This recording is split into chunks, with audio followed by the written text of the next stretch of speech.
This is RTV6 News at 7, working for you.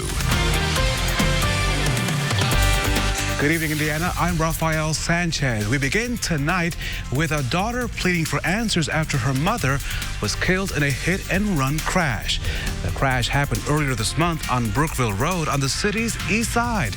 The woman was walking in the area when that vehicle hit her and left the scene. RTV6's Nicole Griffin is working for you tonight, talking with the woman's daughter, who has a call to action for everyone who sees this story. Family members of 62-year-old Pamela Bonilla tell me it was common for their mother to walk along Brookville Road. She was leaving her mobile home park that night and heading right down to the gas station at Arlington Avenue when she was hit and left in the street to die. Now they want answers that lead to an arrest in this case. He went into this next lane where my mom started crossing that and hit her, and she flew all the way to that corner. In the spot where Pamela Bonilla was left, family members have started a memorial remembering the mother of 6. Apollonia Bonilla was her second to youngest child. The two lived together at Brookville Mobile Estates. She saw her mother just minutes before she was killed and returned home on August 3rd around 8:30 p.m. to find this heartbreaking scene. When I seen the yellow tape, I saw a person half covered, but I knew from the pants and the feet that was my mom, and I kept trying to tell the police that was my mom. Police released a photo of the vehicle involved in the hit and run. It's a black GMC Envoy between the years of 2002 and 2009. It was last seen driving northbound on Arlington Avenue from Brookville Road. I love you, Mom. This past weekend, Pamela's family held a vigil honoring her and hoping to keep her case on the front of everyone's mind. So hopefully they get tips that lead to the person who is causing them all this pain. I feel like I'm left in the dark with nothing. Like nobody wants to help me. Nobody wants to help my mom. I know somebody knows something. Hit and run investigators say right now there are no updates on this case. They are still asking for help identifying this vehicle. Working for you on the east side, Nicole Griffin, RTV6. And tonight, the family is offering a $500 reward for information that leads to a possible arrest. They plan to hold another vigil this Saturday at 7:30 at Christian Park to honor Pamela's life. A boy with autism is recovering after he was struck by a car as he ran away from his IPS school. And as we speak, his mother wants to know why he was able to leave that school in the first place. The incident happened Monday as students were being dismissed for the day from Stephen Foster School 67. That's on the city's west side. 7-year-old Frank Barnett was supposed to be on the bus. Instead, he seemed to be heading to a family friend's home nearby when he was struck by that vehicle. He suffered a concussion and nearly 50 stitches. Frank's mother says the school failed to protect her son. He gets curb-to-curb services due to the autism. When he gets into one of them little moods, depending on what happened at that time of the incident, he runs. And they're all aware of this. It's stated in his IEP, which I do have, that he is to never be left unattended. He's always got to be with an adult, which he was not. IPS would not speak on camera about the situation. They say that Frank broke away from a staff member and ran out of that school building. School administrators say they immediately called IPS police as they searched for him. They also say they followed all of the proper district protocols. If you're wondering how windy today, a 36-mile-per-hour gust in Indianapolis officially. On many spots, at least 30-mile-per-hour gust. The wind will begin to calm down, but it's still noticeable west at 20 now. And it's a cooler direction, certainly with lower humidity. You could feel that today. Nice shimmer off of White River there. Any clouds that we have now will fade away. Temperature down 4 degrees from our afternoon high. We're at 75 in Indy. Bloomington, a comfortable 74. Lower 70s up in Cass County and in Boone County and Zionsville. Between now and 10 o'clock tonight, any clouds disappear. The wind will calm down. Temperature drops to 65. Then tomorrow morning, we'll be in the mid-50s in spots. Indy starts at 57. We'll talk about some changes for tomorrow. There are a few to break out, and then we'll look into the Labor Day weekend as well. And now at 7, a statewide silver alert has been declared for a southern Indiana woman missing since June. The Boonville Police Department is investigating the disappearance of 72-year-old Donna Gail Hatfield. She went missing from Boonville on June the 13th. She's believed to be in extreme danger and may require medical assistance. If you have any information on Donna Gail Hatfield, you're asked to contact the Boonville Police Department. Their number is 812-897-1200 or simply just call 911. New at 7, a warning from Fishers Police about a phone scam. This after several residents lost thousands of dollars. Someone impersonating a DEA agent calls and accuses the person answering the phone of being involved in an illegal drug investigation. The caller demands a person pay to clear their name. They warn the victim not to tell anyone else about that phone conversation. Then they urge the person to get to the store right away and purchase gift cards for a certain amount. Again, this is all a scam. Some things to keep in mind if you receive this type of call. Immediately, just hang up. Never give your personal information to a stranger. And remember, no legitimate organization requires payment via gift cards or green dot cards. And no law enforcement agency threatens to arrest you over the phone. Vice President Mike Pence was back home again in Indiana today to address the 101st American Legion Convention. He delivered his speech at the Indiana Convention Center, as you can see. Mr. Pence is the son of a Bronze Star recipient from the Korean War and the father of a U.S. Marine. Today, he touted the Trump administration's record on supporting the military. Like the Legion, we've stood with our soldiers, sailors, airmen, Marines, and Coast Guard, and we're giving them the resources and the support they need to accomplish their mission again.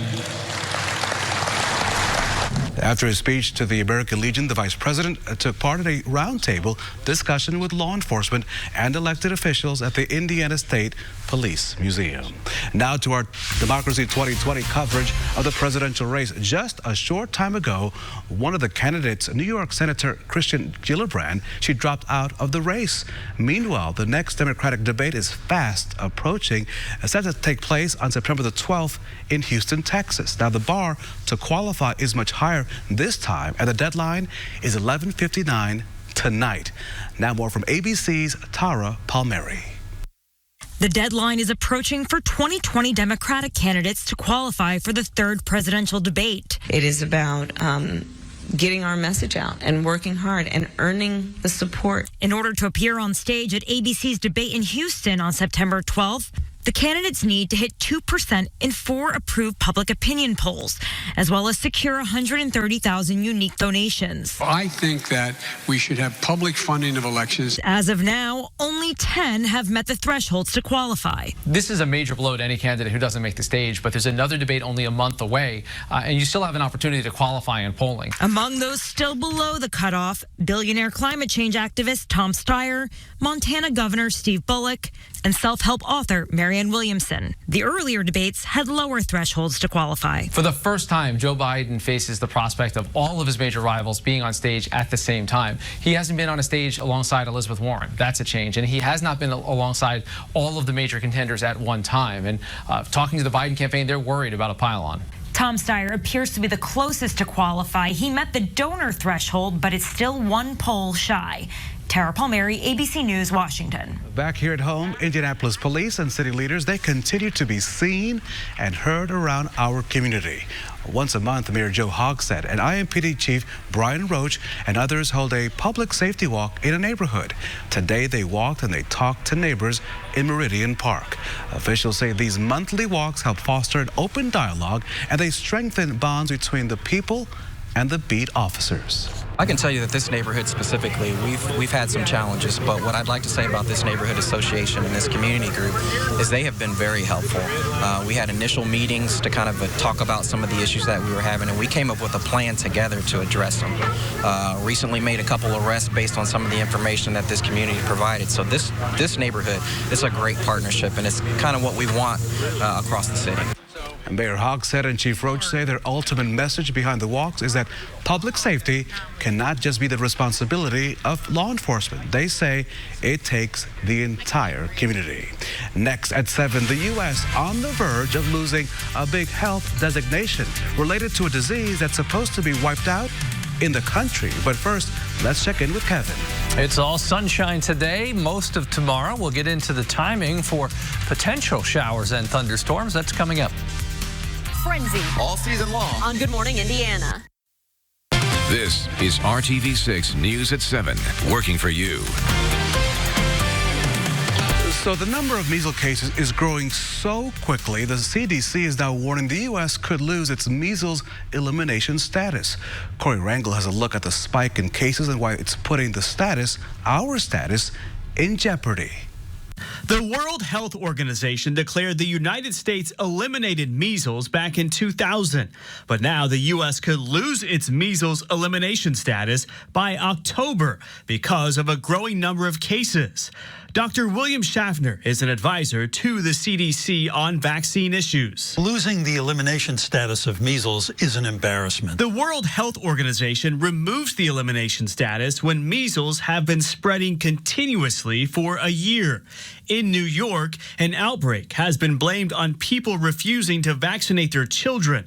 The epidemic started nearly a year ago. If that continues to the 1-year cutoff point, bang, they take back the elimination card. Nationwide, the CDC says there have been more than 1,200 measles cases in 30 states, but most outbreaks have been short-lived. But Dr. Schaffner says what happens in the U.S. can have implications across the world. I'm concerned it will reduce the motivation of other ministers of health around the world in trying to eliminate measles in their countries, because they'll say, gee, if the U.S. couldn't maintain it, why should we work so hard on this? The CDC plans on releasing a detailed statement next week about the country's measles elimination status. In Washington, D.C., I'm Corey Rangel reporting. These are some interesting numbers. Despite efforts to conserve water at home, we're still seeing our water and sewer bills just go up. According to Bluefield Research, bills have gone up by more than 3% this year already. That's about $100 a month. Sewer and water rates are going up faster than inflation, groceries, and even gasoline. Researchers say labor and energy costs to run these systems are much higher, and in many cases and places, pipes and systems are simply old. There are savings available if we could invest in maybe more energy efficient pumps, for example, or be more proactive about maintaining our pipe networks. But because we've been deferring maintenance on those assets, the cost of running them has gone up in recent years.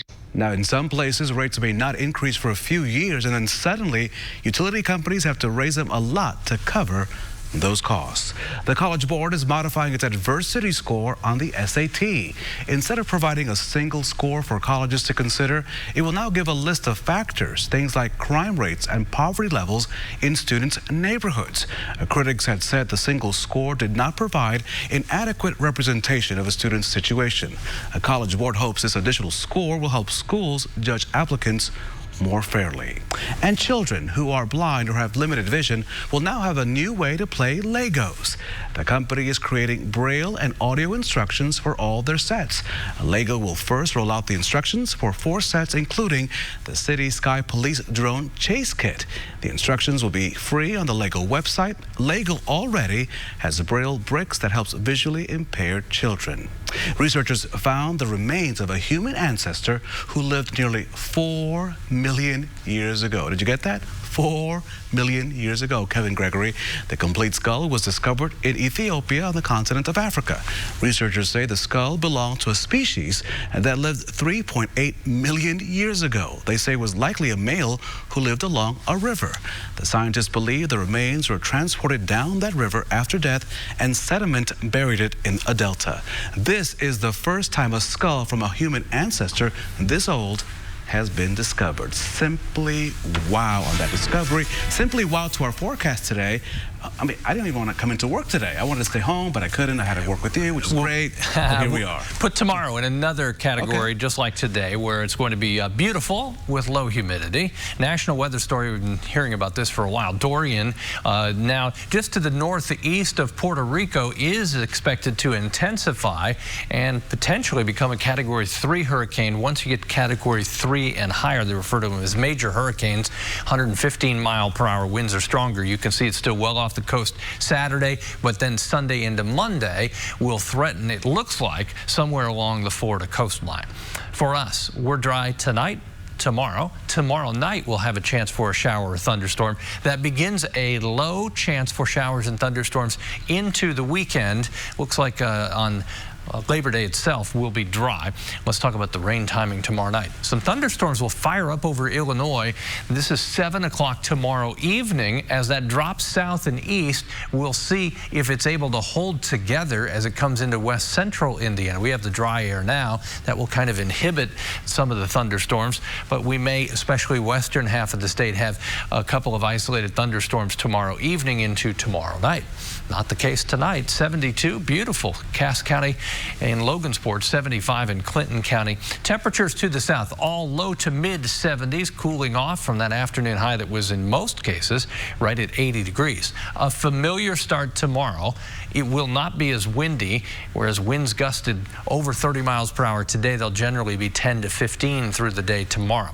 59 first thing in the morning. Will recover by lunchtime to 77 and should manage to go up and over the 80-degree mark tomorrow afternoon. Thursday temperatures hour by hour. You see the slow but significant progress. That's a nice jump from 59 to the lower 80s. And these are about average for this time of the year. 83 is our average high. A little more in the way of cloud cover Friday. Slight chance for thunderstorms once again. As you look at temperatures to end the work week, they're not the warmest in the 7-day planner. Temperatures will be as warm as 85 next Tuesday. Do not cancel or change your weekend plans, but you may have an interruption or two. The chance 30% for a thunderstorm on Sunday. Labor Day, 82 and partly sunny. Hard to say that the official, unofficial end of summer has arrived. I really wanted to call in today to play hooky, but then, you know, how do you explain to your boss? I mean, I wasn't sick, but the weather was nice. You're high profile, Rafael. Yeah. We'd spot you out there. It's kind of hard. Kevin, thank you so much. Coming up in our nightly Hiring Hoosiers report, it's one of the jobs in high demand in our state. What one program is now offering to provide those 21st century skills. That story and much more next on the news at 7. Financing for 60 months on some of 2019 Atlas models.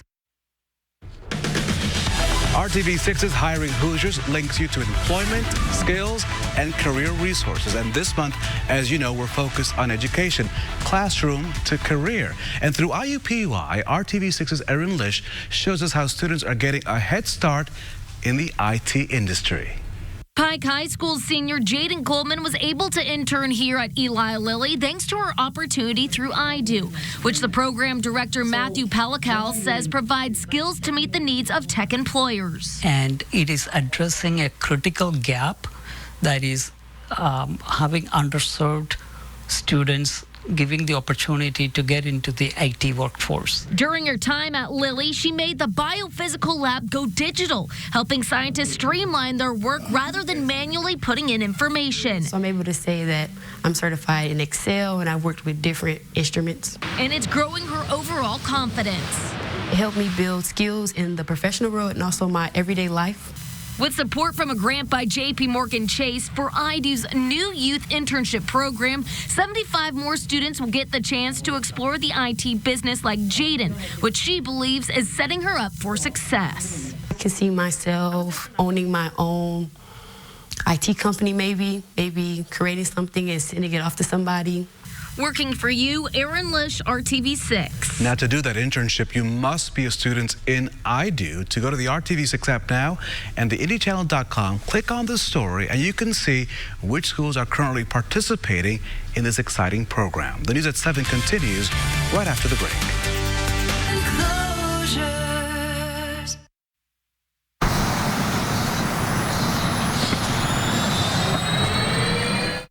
Indigo Red Line buses are practicing for the launch of the new rapid transit line. This Sunday, they'll start picking up passengers for real. The addition of the service will impact drivers and bicyclists, pedestrians, and bus riders alike. We'd like to take you inside the Red Line tomorrow night. Join us for our 30-minute special devoted to the changes you need to know about right here on RTV6 tomorrow night at 7 inside the Red Line. Kevin Gregory. And no immediate change in our forecast. Back to the 50s tomorrow morning. We're familiar with that. Afternoon high temperature just above 80 degrees. Enjoy. Join Amanda and Mark tonight for the news at 11. You have a good evening, and thank you for making RTV6 your choice for news. Good night.